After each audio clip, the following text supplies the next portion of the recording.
तथागत भगवान गौतम बुद्ध त्यांचा धम्म व संघ या तीन रत्नाला अभिवादन करून परमपूज्य बोधिसत्व विश्वरत्न डॉक्टर बाबासाहेब आंबेडकर यांच्या धम्मक्रांतीला पंचांग प्रणाम। उपस्थित उपासक उपासिका, ऑनलाईन बघणारे उपासक आणि उपासिका यांच्या प्रति मंगल मैत्री व्यक्त करून क्रांती आणि प्रतिक्रांती या ग्रंथाचं पठण आपण वर्षावासामध्ये करतो। वर्षावास शेवटच्या टप्प्यात आहे आणि आपला ग्रंथही शेवटच्या टप्प्यात आहे। काल आपण बघितलं होतं की स्त्रिया आणि प्रतिक्रांतीमधला की स्त्रियांना संपत्तीचा वाटा आणि संपत्ती करता काय कायदे केलेले आहेत म्हणून ते आपण काल बघितलं। तर संपत्तीला जसं शूद्राला संपत्ती संचयाचा अधिकार नाही, शूद्राला संपत्ती साठवण्याचाही अधिकार नाही किंवा त्यांनी वरच्या वर्णाने दिलेल्या दयेवरती जगावं, स्त्रीला त्याच्यापेक्षाही म्हणून खालच्या दर्जावर नेऊन ठेवलं आणि ती प्रत्येक ठिकाणी आश्रित करून ठेवली। इव्हन तिने कमावलेल्या धनावरती तिचा अधिकार नाही ठेवला आणि याला वाहक म्हणून स्त्रीने ते स्वीकारलं। सुरुवातीला नसेल स्वीकारलं, बंड केलं असतील, परंतु हजारो वर्षाच्या प्रॅक्टिस नंतर तिने ते स्वीकारलं। आजही त्यातला बऱ्याचशा गोष्टी आजही स्त्री अनावधानाने म्हणा, मजबुरीने म्हणा किंवा परंपरा म्हणा, पण आजही ती स्वीकार करते आणि आजही थोड्या बहुत का प्रमाणात होईना स्त्री आपल्या कमाईवरती नवऱ्याला आपणहून अधिकार देते। आता तुम्ही म्हणाल भंतीजी का भांडणं लावायला लावले? भांडणं बिणणं नाही, परंतु असावं, कारण आपल्यामध्ये मी कालच जसं सांगितलं की आपल्यामध्ये नवरा नाही आणि पती नाही, पण साथीदार आहे। आणि मग साथीदार आहे, जीवाभावाचा साथीदार आहे, तर दोघांनी सुखदुःखामध्ये सामील असलं पाहिजे आणि प्रत्येकाची गोष्ट प्रत्येकाची असली पाहिजे त्यांची। परंतु पहिल्या जमान्यामध्ये स्त्रीला तो अधिकार दिला नव्हता। मी माझ्या लहानपणी एक गोष्ट बघितलेली आहे माझ्या गावामधली, आपल्या समाजाची नाही पण मराठ्यामध्ये, आम्ही तिला कौशी आत्या म्हणायचो। माझ्या वर्गातला तो मराठ्याचा मित्र होता आणि ती त्याची आत्या म्हणून आम्ही तिला आत्या म्हणायचो। आमच्या गावाच्या शेजारी गाव आहे, त्या गावामध्ये तिचं लग्न झालं होतं। एकुलता एक मुलगा, घरी 100 एकर जमीन, सासू नाही, फक्त सासरे, नणंद नाही, ती एकुलती एक होती आणि म्हणून अशा श्रीमंत घरात तिचं लग्न झालं होतं। माझा क्लासमेटची आत्या म्हणून आम्ही तिला आत्या म्हणायचो। त्यांच्या घरात मला प्रवेश नव्हता, बाहेरूनच असायचा, पण मित्र होता म्हणून जाणं येणं असायचं। आणि त्या लहान वयामध्ये बाट कशाला म्हणतात, काय म्हणतात, मित्र आहे म्हणून तरी त्यांच्या घरी आम्ही जायचो। पण ती आमची कौसा आत्या, तिचं लग्न झालं, तिच्या लग्नामध्ये मी दूरच्या पंक्तीत का होईना पण मी जेवलो होतो। महाराजची पंगत अलग बसायची आणि त्या पंक्तीमध्ये जेवलो होतो आणि तिथे माझ्या मित्राची आत्या आणि खूप आनंद झाला होता। खूप श्रीमंत घरात दिली, मला वाटतं 4थी 5वीला असेल मी त्यावेळेस। परंतु त्यानंतर एक 2-4 वर्षांनी मी 8वी 9वीला शिकायला गेलो, कारण 7वी पर्यंतच आमच्या गावात शाळा होती, 8वीला बाजूच्या गावात जावं लागत होतं, म्हणजे 8-10 किलोमीटरवरती पायी जाणं येणं 8वी नंतर करायचं होतं। तो मित्र आणि आम्ही दोघंही त्या शाळेत जायचो। मलकापूर त्या गावाचं नाव होतं, तिला जे दिलं होतं त्या गावाचं नाव मेंढगाव। श्रीमंत घरी आत्या आहे, गाव म्हणजे जवळ 1-1.5 कोसावर, जास्त दूरही नव्हतं। परंतु जेव्हा आम्ही 8वीला गेलो तेव्हा एक दिवस निरोप आला की कौशा आत्याचा नवरा वारला। त्यावेळेस जेमतेम आमची कौसा आत्या जास्तीत जास्त 20-22 वर्षाची असेल, कारण आम्ही 8वी 9वीत होतो त्यावेळेस आमच्यापेक्षा 7-8 वर्षांनी आमची ती आत्या मोठी। त्या वयात नाही कळलं, पण ती सख्खी आत्या वाटल्यासारखं दुःख झालं आत्याचा नवरा मेला म्हणून, कारण तो माझा मित्र होता, क्लासमेट। पुढची शोकांती काय असे की त्या आत्याचा नवरा एकुलता एक बापाचा होता, सासऱ्याला, तिला एक सासरा, सासूही नव्हता। आणि आता हा मुलगा मेल्यानंतर त्या प्रॉपर्टीला वारस कसा निर्माण करायचा हा तिथे प्रश्न निर्माण झाला। देशमुख असल्यामुळं कौसा आत्या दुसरं लग्न करू शकत नव्हती, तिच्यावरती मनुस्मृतीने, त्यावेळेस नाही कळलं मनुस्मृती, त्यावेळेस पवित्र वाटायचं होतं। पण ती आमची कौसा आत्या, मी त्या माझ्या मित्राबरोबर तिच्या गावात गेलो होतो तेव्हा मी बघितलं तिथं त्या कौसा आत्याचे हाल। एक नवरा मेल्यानंतर ती रडत होती। आता विचार करा, आता आठवतंय की ती 20-22 वर्षाची मुलगी, तिला काय वाटलं असेल।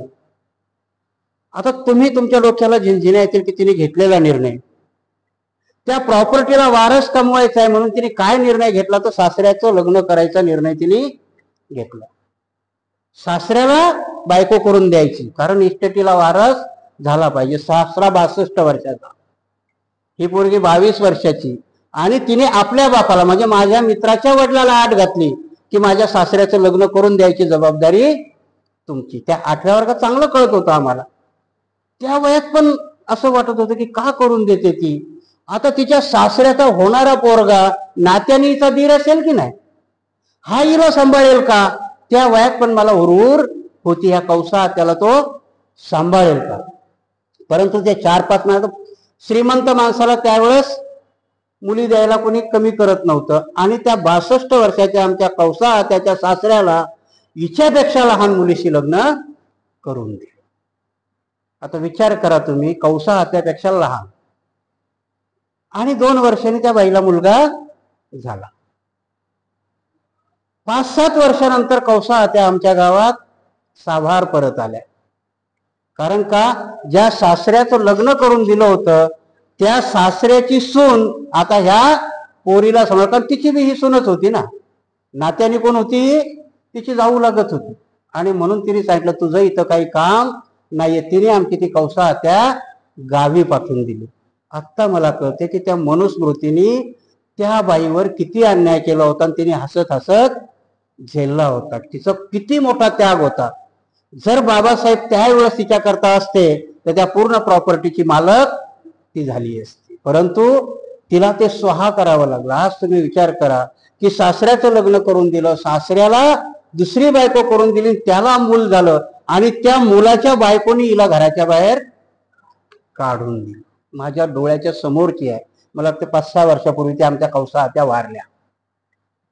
तर ही परिस्थिती होती. मनुस्मृतीने केवढा मोठा अन्याय केला होता. त्यावेळेस आम्हाला काही नाही वाटलं, पण आता ते 10 चित्र निर्माण होतं की बाबासाहेबाचा कायदा, त्यावेळेस कायदा लागू होता परंतु तेवढा अंमलात आला नव्हता, तेवढ्या लोकांना ते कळत नव्हतं. तोपर्यंत ही मनुस्मृती डोक्यावरती होती. ती जर आपल्या समाजात निर्माण झाली असती तर मात्र तिला प्रॉपर्टी मिळाली असती आणि दुसरं लग्न करायची परमिशनही मिळाली असती. पण ती आमची कौसा त्या 1-1.5 वर्ष नांदली असेल बिचारी, नवरा वारला तेव्हा, आणि ती जिंदगी भर विधवाचं जीवन जगत होती. तिला पुनर्विवाह करण्याची परमिशन मिळाली नाही, कारण ती देशमुखाची मुलगी, आणि देशमुखाची मुलगी म्हणून तिने परत लग्न करू नये. 62 वर्षाच्या सासऱ्याने करावं, पण या 22 वर्षाच्या विधवा पोरीने लग्न करू नये म्हणून सांगितलं की म्हणून तिची प्रॉपर्टीच काय, परंतु तिच्या सगळ्या गोष्टीवर. कारण त्या कौसा त्याचं जेव्हा लग्न झालं होतं ना, तेव्हा मला आठवतंय की त्या जमान्यामध्ये गाडी भरून भांडे माझ्या दोस्ताच्या बापाने तिला दिले होते. कारण भाऊ इकडेही तिला बाप नव्हता, भाऊच होते, 2 भाऊ होते. माझ्या वडिलाचा एक, माझ्या मित्राचा बाप, आणि दुसरा एक त्याचा चुलता, असे 2 भाऊ होते. पण एकुलती एक लाडाची बहीण म्हणून भरपूर काही, 4-5 गायी, 1 म्हैस, गाडीभर भांडे, असं सगळा तिला दहेज दिला होता. ती जेव्हा परत आली तेव्हा नेसत्या कपड्यानिशी गावात आली होती. ज्याला म्हणून श्रीधन म्हणून लिहून ठेवलं, तेही परत केलं नव्हतं. ही माझ्या आयुष्यात जिवंत पाहिलेली घटना आहे की म्हणून एवढा स्त्रियांवरती अत्याचार केला होता, आणि स्त्रीने मात्र तो स्वीकारला. कारण तिने एक पुण्यकर्म म्हणून सासऱ्याचं लग्न करून दिलं. म्हणून आजही म्हणतात ना की येल मांडवावर गेला पाहिजे. असा कसा वेल आहे तो मांडवावरच जातो ते काही कळत नाही, परंतु ती जबाबदारी मात्र कोणावर असते, स्त्रीवर असते. आता मला माहिती नाही की त्या आमच्या कौसा त्याच्या सासऱ्याचा वेल कितीपर्यंत गेलाय. आता काही आम्ही तिकडे गेलो नाही, 25-30 वर्ष झाले मीही गावी गेलो नाही. आणि म्हणून ह्या म्हणून स्त्रियावरती, कारण बाबासाहेबांनी अभ्यास केला होता, बाबासाहेब अडून बसले होते की हिंदू कोड बिल पास झालं होतं, पास करायचं म्हणून. जवाहरलाल नेहरूने ते पास केलं नाही, कारण त्याला चिंता होती की हे सनातनी लोक मला परत निवडून देणार नाहीत. आणि बाबासाहेबांनी ते हिंदू कोड बिल पास झालं नाही म्हणून बाबासाहेब राजीनामा देतात. त्याच्यामध्ये फक्त खाली महाराच्या बायकाचं होतं का, तर नाही, त्या सर्व स्त्रियांकरता बाबासाहेबांनी उपकार केले होते. म्हणून आज ह्या भारतातल्या स्त्रियाचा खरा देव जर कोण असेल तर ते डॉक्टर बाबासाहेब आंबेडकर आहेत. मग ती बामणाची असो चाहे मातंगाची असो, कुठलीही स्त्री असेल तर तिचा खरा देव कोण आहे तर डॉक्टर बाबासाहेब आंबेडकर आहेत. बाबासाहेब गेल्यानंतरही त्यांचा देव तरी दगड आहे. त्याला नैवेद्य दिला तरी त्याचा नैवेद्य कुत्रं खातं. देव खातो का नाही, कुत्रं खातं. परंतु तुमच्या देवाने लिहून ठेवलेली तुमची आजपर्यंतही तुमच्या उपयोगात पडणारी ग्रंथ संपदा आहे, ती वाचली आणि त्याच्यानुसार जर आचरण केलं तर आजची स्त्री अंधारात ठेचळणार नाही. आजची स्त्री तिचा विकास झाल्याशिवाय राहणार नाही. आणि स्त्रीच नाही, स्त्री बरोबर, कारण स्त्री ही कुटुंबाचं मध्यवर्ती केंद्र आहे ना. जर स्त्री सुखी असेल तर ते सगळं कुटुंब सुखी असतं. आणि म्हणून आजही आमचा अहंकार आम्हाला त्या स्त्रीला क्रेडिट द्यायला तयार नाही. पुरुषांचा जो अहंकार आहे तो आजही स्त्रीला क्रेडिट द्यायला तयार नाही. कधी कधी तो नोकरी करतो, ती घरी असते आणि या अनावधानाने म्हणून जातो तुला काय काम आहे, घरीच आहेस. पण त्याच्यापेक्षा ती जास्त काम करत असते घरी. एक सर्वे आलेला आहे मागे की जी घरकाम करणारी बाई आहे, घरात राहणारी बाई आहे, 8 तास ड्युटी करणार आहे. कारण हिला तासाचं बंधन नाही आहे ना. सकाळी मी सांगितलं ना, मुंबईमध्ये जर तुम्हाला 5:45 ड्युटी असेल तर सकाळी 5:30 किंवा 6ला उठावं लागतं. याला 5:30 6ला उठायचं तर तिला त्याच्या अगोदर 1 तास उठावं लागतं. म्हणजे ती 5 वाजता उठणारी बाई संध्याकाळी 9 साडेनऊ सगळ्यांचे जेवण झाल्यावर झोपते. आणि वरनं काय म्हणायचं असतं, हिला काय काम आहे, ही घरीच असते. परंतु ती राबत असते आणि त्याचीही कदर त्या मनोनी केली नाही. आणि आजची स्त्री का ते सगळं सोचते तर तिच्या डोक्यावर असणारा मनुस्मृतीचा पगडा आहे, आजही आहे. बौद्ध काळामध्ये स्त्रीला, आणि सगळं म्हणून का लिहिलं बाबासाहेब सांगतात की बौद्ध काळामध्ये स्त्रीला दिलेलं स्वातंत्र्य आणि स्त्रीला दिलेले हक्क आहे. त्या हक्कालाच कुठेतरी काउंटर करायचं होतं. आणि म्हणून शूद्र आणि स्त्रीला एवढ्या खालच्या पातळीवर नेऊन ठेवतो की त्यांना कुठल्याही गोष्टीमध्ये अधिकार देत नाही. अधिकार तर देतच नाही, पण त्यांच्यावरती अन्याय करतो. आणि म्हणून संपत्तीचा अधिकार तर नाहीये. तर स्त्रीला शिक्षणाच्या बाबतीत म्हणून काय केलेलं आहे ते आज आपण पाहू. शूद्राला तर शिक्षण घेऊ दिलंच नाही, स्त्रीला काय केलेलं आहे ते आपण आज पाहू. शूद्राप्रमाणे स्त्रियांनाही म्हणून वेदाभ्यास करण्यास मनाई केली आहे. इतकेच नव्हे तर स्त्रियावर संस्कार करण्याची गरज आहे व तसे संस्कार करावेत, मात्र त्यावेळी वेद मंत्राचा उच्चार करू नये. त्यावेळेचं शिक्षण काय होतं, वेद पठण किंवा घरामध्ये पूजा अर्चा करण्याकरताही. आता आजही पूजा अर्चा करतात तर गणपतीची आरती म्हणता येते की नाही. आजच्या बायाला गणपतीची आरती पाठ आहे, वेद आहे. तर वेद त्यावेळेचा वेद असेल. किंवा भगवान बुद्धांनी तर भिक्षू जीवन देऊन त्यांना पूर्ण वंदना, पूर्ण त्रिपिटक म्हणायची परमिशन दिली होती. आणि म्हणून ती काढून घेतली. आणि स्त्रीला मात्र कुठलाही अभ्यास करण्याचा किंवा कुठलंही शिक्षण शिकण्याचा अधिकारच ठेवला नाही. आता तो अधिकार तर ठेवलाच नाही, परंतु घरामध्ये जर काही विधी होत असेल तर त्यावेळेस स्त्रीच्या कानावर वेद मंत्र पडू नयेत म्हणून त्या स्त्रीला त्याच्या आजूबाजूलाही थांबू दिल्या जात नव्हतं. म्हणजे एवढा क्रूरपणाने म्हणून जसा शूद्राबरोबर वागला तसा स्त्री बरोबरही वागला की त्याने तिच्या कानावर वेद मंत्रही पडू दिले नाही. स्त्रियांना वेदाभ्यास करण्याचा हक्क नाही म्हणून त्यांचे संस्कार वैदिक मंत्राविना करावेत. त्यांना वेद जाणून घेण्याचा अधिकार नसल्याने स्त्रियांना धार्मिक ज्ञान नसते. पाप शालनासाठी वेद मंत्राचे पठण आवश्यक असते. स्त्रियांना तो अधिकार नसल्याने त्या पापीच राहतात. आणि म्हणून स्त्रीला काय म्हटलंय तर पाप योनी म्हटले. धर्माच्या आचरणानुसार स्त्रीला मोक्ष नाहीये. कारण यांच्या वेदा अभ्यासानुसार काय सांगितलेलं आहे की जोपर्यंत तुम्ही होम हवन यज्ञ करणार नाही तोपर्यंत तुम्ही स्वर्गात जाणार नाही किंवा मोक्ष भेटणार नाही. स्त्रीला वर्णही नाही, तिला शूद्राच्या खालचा वर्ण दिलेला आहे, तिला शूद्र म्हटलेला आहे. आणि शूद्र असल्यामुळे तिला वेदाचा कुठलाही अभ्यास करायचा नाही आणि वेदाचा कुठलाही अभ्यास करायचा नाही, पूजा अर्चाही करायची नाही. त्या धर्मशास्त्रानुसार तिला पापिनी म्हटलं आणि पापिनी असल्यामुळे तिला मोक्षही मिळण्याचा अधिकार ठेवला नाही. कारण बौद्ध धर्मामध्ये तारा मंजुश्री ह्या सगळ्या बोधिसत्व झाल्या होत्या. या सर्वांनी आपलं निर्वाण पद मिळवलं होतं. निर्वाणाच्या पुढच्या बोधिसत्व कुठली संकल्पना आहे, बोधिसत्व म्हणजे जन्माला येणारे बुद्ध हे बोधिसत्व आहेत. अशा 5 स्त्रिया आपल्यामध्ये झालेल्या आहेत आणि त्या 5 स्त्रियाला त्यांनी पंचकन्या देवी म्हणून मान्यता दिलेली आहे. तुमच्या माहिती करता सांगतो, कुणी जर म्हटलं की नाही की लक्ष्मी ही धनाची देवी आहे, लक्ष्मी धनाची देवी नाही, ती मंजुश्री आहे. बोधिसत्व मंजुश्री आहे. आज एक कलकत्त्यामध्ये ज्या कालीची पूजा केली जाते की नाही, ती तारा आहे, ज्या बोधिसत्व आहे.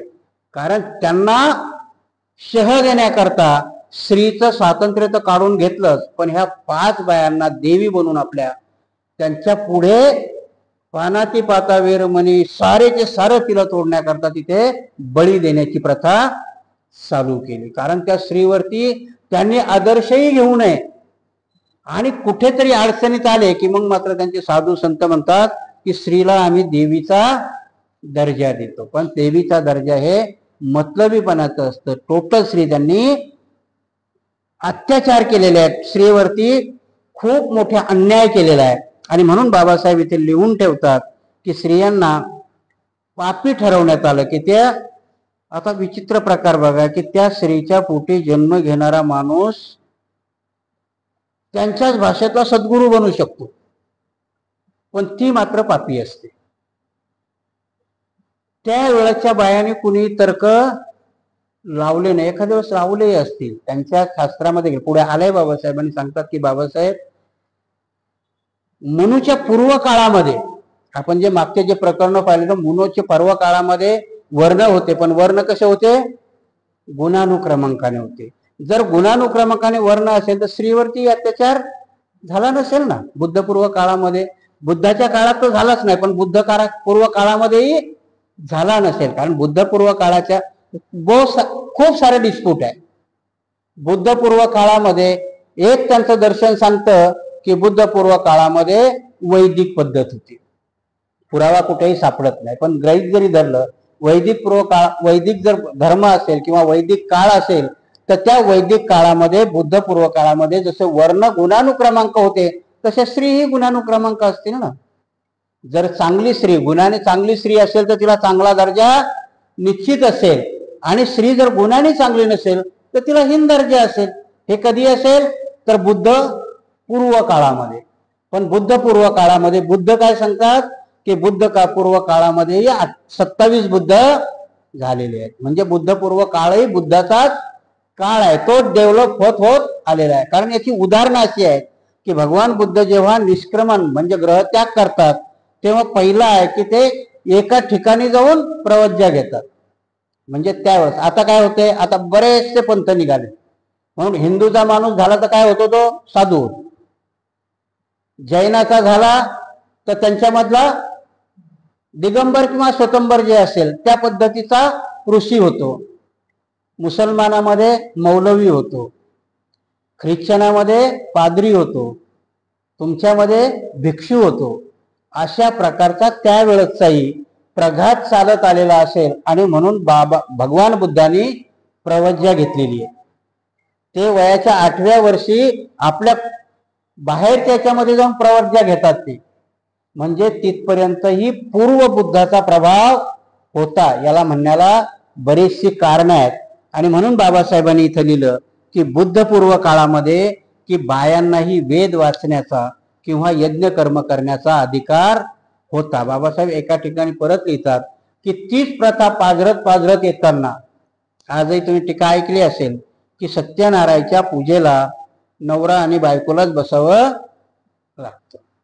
जर नवरा आणि बायको बसायची पुढचा भटजी मंत्र म्हणतोय तर ही बाई तेवढ्या काळापुरती बैरी होईल का? ऐकायला तर येतच असेल ना तिला. म्हणून बाबासाहेब सांगतात की काही प्रथा ह्या ऑटोमॅटिक झरपत आलेल्या आहेत आणि स्त्रीला पूर्व काळामध्ये असणारा अधिकार अनावधानाने का होईना ह्या काळामध्ये त्यांना तेवढ्या पुरता का होईना मिळत आलेला आहे. आणि पण मनूच्या काळाच्या नंतर मात्र स्त्रीवरती कंप्लीट अत्याचार करण्यात आले. आणि म्हणून बाबासाहेब लिहितात की यज्ञ करणे हा ब्राह्मणाच्या दृष्टीने धर्माचा आत्मा आहे, तरी सुद्धा यज्ञ करण्यास म्हणून स्त्रियांना अनुमती नाकारली. म्हणून आपल्या आदेशात म्हटले आहे की यज्ञ करणं, त्यांच्या हिंदू धर्मामध्ये यज्ञ हा आत्मा आहे. आपल्या धर्मामध्ये प्रवज्या घेणं किंवा सामनेर दीक्षा घेणं ही आपल्या धम्माचा आत्मा आहे. त्याच्या पुढे बाबासाहेबांनी प्रवज्या नाही घेता आली तरी 22 प्रतिज्ञा हा तुमच्या धर्माचा आत्मा बनवला. तसा त्यांच्याकडे वेद हा आत्मा होता, परंतु मनूने मात्र स्त्रीच्या हातून तो आत्मा त्यांनी काढून घेतला आणि तिला वेद करण्याची, वेद म्हणजे वेद म्हणण्याची किंवा शिकण्याची, शिक्षणाची आत काढून घेतली, तिला शिकण्याकरता मनाई केली. वेदात म्हटल्याप्रमाणे स्त्रियांनी दैनंदिन यज्ञ कर्म करू नये. जर तिने तसे केले तर ती नरकात जाईल आणि तिला तंबीच देऊन ठेवली की चुकून भाकून जर तिने यज्ञ कर्म केलंच तर ती कशात जाईल? नरकात जाईल. आता एवढं सांगितल्यावर बिचाऱ्या बापड्या घाबरल्या असतील, कशाला करायचंय. आमच्या बापड्या काही घाबरत नाही. त्यांना म्हटलं विहारात नाही गेल्या, आता तुम्हाला असं होईल त्यामध्ये गेल्या खड्ड्यात, आम्ही नाही जात विहारात, जे व्हायचं ते बघून. त्या बिचाऱ्यांनी तसं नाही केलं. आजही दुधाचा तांब्या घेऊन ती शंकराच्या पिंडीवर टाकायला जाते. आज आम्ही मंदिराकडे पावलं वळतात पण विहाराकडे नाही वळत, कारण अति बंडखोर झालो आम्ही आणि अति वैज्ञानिक झालो. आम्हाला म्हणतात ना अजीर्ण होतं तसं. बाबासाहेबांनी आम्हाला डोस दिले. करोनामध्ये आहे ना, पहिला डोस घेतला की दुसरा घ्यायचा, तसा बाबासाहेबांनी आम्हाला पहिला डोस दिला आणि दुसरा डोस द्यायच्या अगोदर बाबासाहेब निघून गेले. त्या डोसाचा आमच्यावर एवढा अतिरेक झाला की करोना दुरुस्त व्हायच्या ऐवजी आम्ही करोनामय झालो. बाबासाहेबांनी आम्हाला बंडखोरी शिकवली, पण पुढे ज्यांना जे सांगायचं होतं की तुम्हाला बौद्ध कसं बनायचं ते सांगण्याच्या अगोदरच बाबासाहेब निघून गेले आणि मग आमच्यासारखे अप्रशिक्षित डॉक्टर तुम्हाला लसी देत हवा तसा धर्म सांगत राहिले आणि मग तुम्ही जसा मनाला येईल तसा धर्म आपण पाळत राहिलो. कारण जो अपेक्षित धर्म होता आणि बाबासाहेबाला वाटलं होतं की मी जे हे ग्रंथ लिहून ठेवलेत, मी जे हे सगळं यांच्याकरता लिहून ठेवलं यानुसार तर ते आचरण करतील, आणि म्हणून बाबासाहेब म्हटले होते की मी हा पूर्ण भारत बौद्धमय करेन. बौद्धमय करायचा, धम्ममय करायचा, तर नेमकं काय करायचं? तर काही काही आमच्या अतिशयोक्तीने आमचे बरेचसे प्रवचनकार काय सांगतात, बाबासाहेबांनी करून ठेवला, तुम्हाला करायची गरज. आणि उदाहरणं खूप मोठी मोठी देतात. काय सांगतात? बाबासाहेबांनी भारताच्या झेंड्यावर अशोक चक्र आणलं, बाबासाहेबांनी पार्लमेंटमध्ये सम्राट अशोकाच्या राजमुद्रा ही 4 वाघाची बनवली, सभापतीच्या पाठीमाग सत्यमेव जयते हे बुद्धाचं वचन आहे, आणि म्हणून बाबासाहेबांनी भारत बौद्धमय करून टाकला. आम्ही आमची जबाबदारी झटकून टाकतो. बाबासाहेबाला जे करायचं होतं ते त्यांनी केलं. आम्हाला करण्याकरता त्यांनी लिहून ठेवलेले ग्रंथ आहे. 70 वर्षामध्ये आम्ही कुठपर्यंत पोहोचलो. आणि म्हणून बाबासाहेबाला, किंवा लक्षात आहे का तुम्हाला की सम्राट अशोकाने 4 सिंह मुद्रा निर्माण केल्या. भारताची जी राजमुद्रा आहे ती कुठली आहे? 4 सिंहाची मुद्रा आहे. 4 सिंहच काय, वाघही घ्यायला पाहिजे होतं की नव्हता? त्या राजाच्या 4 सिंहाची 4 मुद्रा, त्याचं राज्य एवढं अफाट होतं आणि म्हणून त्या 4 सिंहाच्या मुद्रा भगवान बुद्धाच्या वाणीला सिंहनाद म्हणतात. काय म्हणतात? सिंहनाद म्हणतात. आणि म्हणून सिंहाचं लक्षण काय आहे की सिंह जरी हिंस्त्र असला तो 1 किलोमीटर चालल्यावर परत मागे वळून बघतो आणि मागच्या रस्त्याचं अवलोकन करतो. म्हणून म्हणतात की सिंहावलोकन केलं पाहिजे. काय केलं पाहिजे? सिंहावलोकन. कारण काय करतो तो सिंह? 1 किलोमीटर चालला की उभा राहतो आणि पाठीमागे बघतो. पाठीमागचं तो विसरत नाही, कारण 1 किलोमीटर बघितल्यानंतर त्याला माहिती की अजूनच 1 किलोमीटर मी चाललो तर मागून माझ्यावर कुठलाही वार होणार नाही. हेच आहे सिंहावलोकन. क्रांती आणि प्रतिक्रांती म्हणजे काय आहे? आमचं मागचं सिंहावलोकन आहे. ते सिंहावलोकन केल्यानंतर तुम्ही पुढे जाता. आता आम्ही सिंहावलोकन करत नाही, फक्त पुढे चालत राहतो आणि म्हणून संकट आमच्या पाठीमागे येत राहतात. त्या अशोकाने त्याचं प्रतीक केलं होतं आणि ते प्रतीक बाबासाहेबांनी आपल्या राजमुद्रेमध्ये घेतलं. बाबासाहेबाला अपेक्षा काय होती की पुरे भारताचे लोक या राजमुद्रेचा अर्थ घेतील आणि तसे वागतील. फक्त त्याचा अर्थ कोणी घेतला तर RSS वाल्यांनी घेतला. सिंहावलोकन त्यांनी केलं. काय केलं त्यांनी सिंहावलोकन? की बुद्धाच्या काळामध्ये स्त्रीला स्वातंत्र्य दिल्यामुळे ब्राह्मण धर्म लयाला गेला. सम्राट अशोकाने बौद्ध धर्माला आश्रय दिल्यामुळे आमचा ब्राह्मण धर्म लयाला गेला. कधी सिंहावलोकन केलं होतं त्यांनी? 200 वर्षानंतर पुष्यमित्राच्या काळामध्ये पुष्यमित्रांनी जेव्हा केलं आणि त्यांनी नंतर मग ग्रंथ निर्मिती केली आणि स्त्रिया आणि शूद्रांना गुलाम बनवलं. याला सिंहावलोकन म्हणतात. म्हणून पाठीमागे वळून पाहणं हा त्या राजमुद्रेचा अर्थ आहे की आमच्या पाठीमागचे संकट काय आलेत, अजून येण्याची काही शक्यता आहे का. जेव्हा आम्ही वळून पाहतो तेव्हा मात्र आम्ही ती क्रिया, बौद्धाची क्रिया सोडून दिली. आम्ही आता धोपट चालतो. आम्ही कुठल्याही गोष्टीचा सारासार विचार करत नाही, सिंहावलोकन करत नाही. स्त्रियांना तर आम्ही अधिकारच ठेवले नाही. परंतु आजची स्त्री बाबासाहेबांच्या कृपेने बंडखोर झाली. आजची स्त्री प्रगती पथावरती आहे. माझा प्रगतीचा अर्थ म्हणजे कुटुंब पद्धती उद्ध्वस्त करून नाही. कुटुंब पद्धती उद्ध्वस्त करून कधीही विकास होऊ शकत नाही. कारण कुटुंब पद्धतीच सभ्यता आहे. कबेल्यामध्ये सभ्यता नव्हत्या. त्यावेळेचे हिंस्र लोक शिकार करून खायची आणि म्हणून जेव्हा कुटुंब पद्धती आली, नाती आली, गोती आली, तेव्हा सभ्यता येतात आणि नीतिमत्ता येते. आणि म्हणून कधीही आपण नातेगोती का असतात तर त्या नात्या गोत्याचे कितीही कठीण काळामध्ये तुम्हाला मायेचा पाझर सुटतो. म्हणून करुणा नावाची जी खूप मोठी देणगी बुद्धांनी आपल्याला दिली ती कधी निर्माण होते तर तुमची कुटुंब पद्धती मजबूत असेल तर. ती कुटुंब पद्धती मजबूत करत असताना म्हणून मी सांगितलं होतं की भगवान बुद्ध तुम्हाला संघाची संकल्पना देतात. त्या संघामध्ये स्त्रीलाही महत्व आहे. जसे 4 संघ निर्माण करायला सांगितले तसे दूरदृष्टी होते. गौतम बुद्धाने आपल्या घरामध्ये संघ निर्माण करायला सांगितला. आपल्या घरामध्ये असणाऱ्या आपल्या सभासदाचा संघ आणि त्याच्यामध्ये घेतलेला निर्णय आणि त्या निर्णयामध्ये स्त्रीला दिलेलं महत्व, ते घर सुखी राहतं. हे भगवान बुद्धाने राजा प्रसेनजिताला जेव्हा मुलगी झाली आणि तो नाराज झाला त्यावेळेस दिलेलं प्रवचन आहे. त्या याला काउंटर करण्याकरता म्हणून त्या मुलीवरती एवढा अत्याचार केला की ज्या स्त्रीच्या कुशीतून माणूस जन्म घेतो त्या कुशीलाच नरक म्हणून व्याख्या करून टाकली. एवढा तो मनो निष्ठुर होता. त्याने स्त्री करता एवढा निष्ठुरपणाने कायदे केले.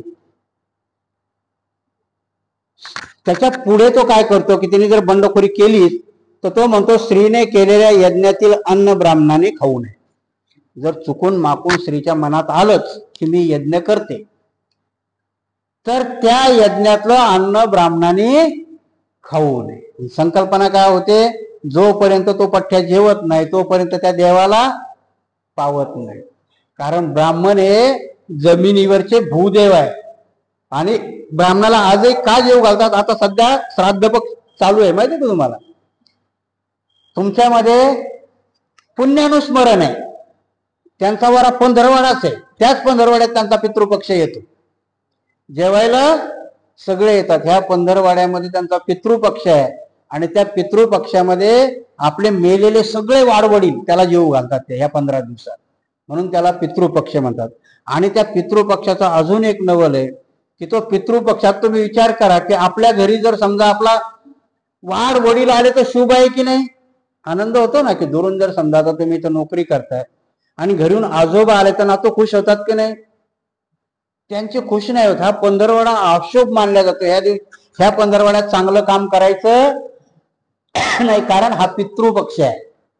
नाव पितृपक्ष पण त्या पितृपक्षाला अशुभ मानलं गेलं. का तर पितृपक्ष ब्राह्मण मानत नाही. तो कोणा करताय? ओबीसी करताय. ओबीसीने त्या पंधरवाड्यामध्ये आपल्या पितृ म्हणजे पित्र जे आपले पूर्वज आहेत त्यांना जेवायला बोलवायचं आणि बामणाला जेवू घालायचं म्हणजे तो पितर जेवतो.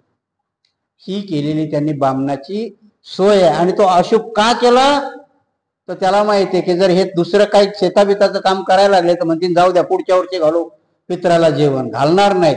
म्हणून कुठलंही महत्वाचं काम ह्या पंधरवाड्यात करायचं नाही. कुठलं तर काम करायचं तर बामणाला जेवू घालायचं. हे पितृपक्ष आहे. कारण का केलं हे, तर पुण्यानुस्मरण किंवा आपल्या मेलेल्या माणसाचं स्मरण करून त्याच्या चांगल्या पुण्याला अनुमोदन देणं ही संकल्पना बुद्धाची होती.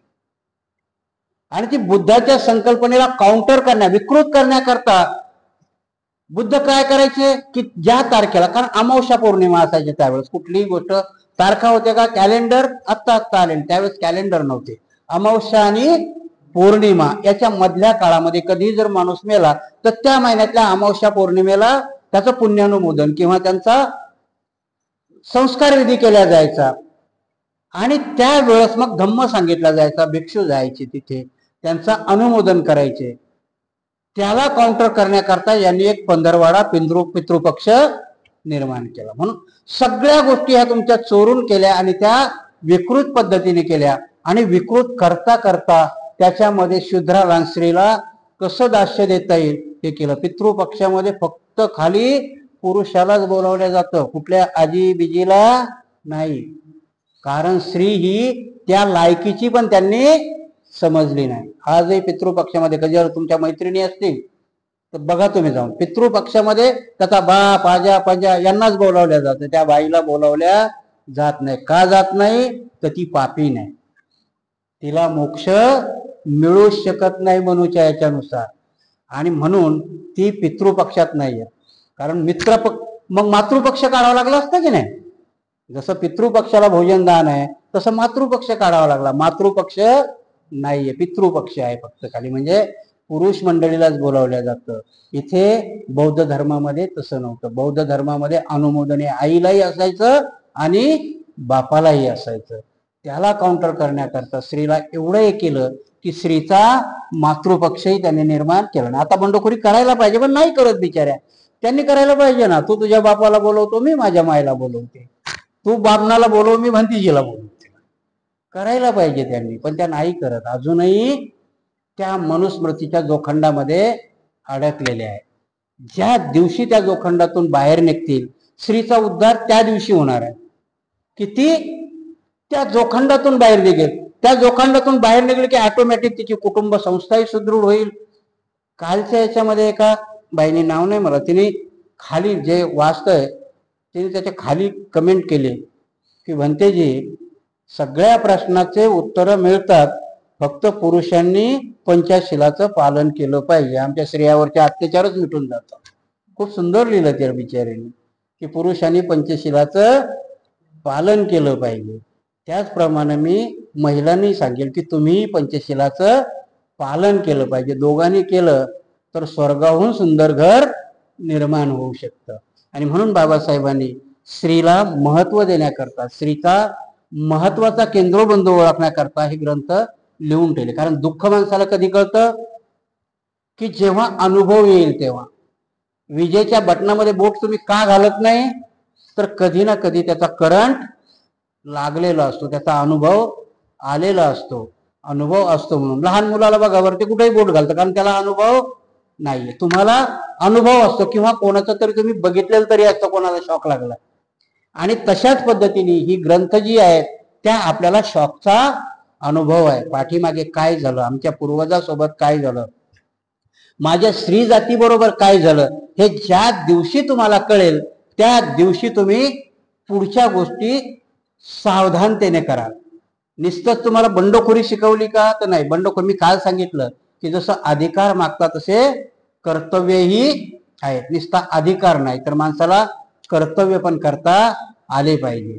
म्हणून सासूनी सासूरवास करू नये हे तुमचा अधिकार आहे, पण ती थकल्यानंतर तिची सेवा करावी हे तुमचं कर्तव्य आहे की नाही.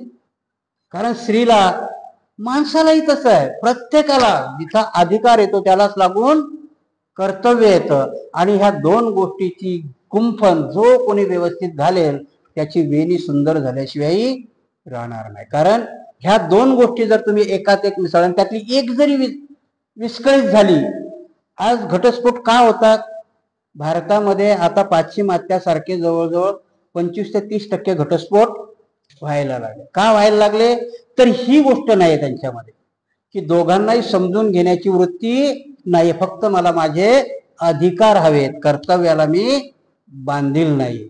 आणि म्हणून बाबासाहेब कर्तव्याला जास्त महत्व देतात. आणि म्हणून जसं पहिले भारताची घटना लिहिताना प्रियंबल लिहिलं, तसं बाबासाहेबांनी कर्तव्याकरता तुमची सूचिताही लिहिली, की त्यालाच म्हणतात की जेव्हा इलेक्शन सुरू होतं तेव्हा आचारसंहिता लागते. तशी आपल्या जीवनाकरताही बाबासाहेबांनी आचारसंहिता दिली. आचारसंहिता तीच आपल्यावाली 22 प्रतिज्ञा म्हणजे आपली आचारसंहिता आहे. त्या जर पाळल्या तर आपल्याला कुठेही धोका होणार नाही. आणि म्हणून बाबासाहेबांनी इथे स्त्रियांना जसं शूद्रांना शिक्षणापासून वंचित ठेवलं, तसं स्त्रियांनाही शिक्षणापासून वंचित ठेवलं. आजपर्यंतही त्यांना शिक्षणाची, आज मी माझं सांगतो, आम्ही 5 भावंड होतो. सगळ्यात मोठा मी. आई वडिलांनी आम्हा तिघाही भावांना मोलमजुरी करून शिकवलं, पण बहिणीला नाही.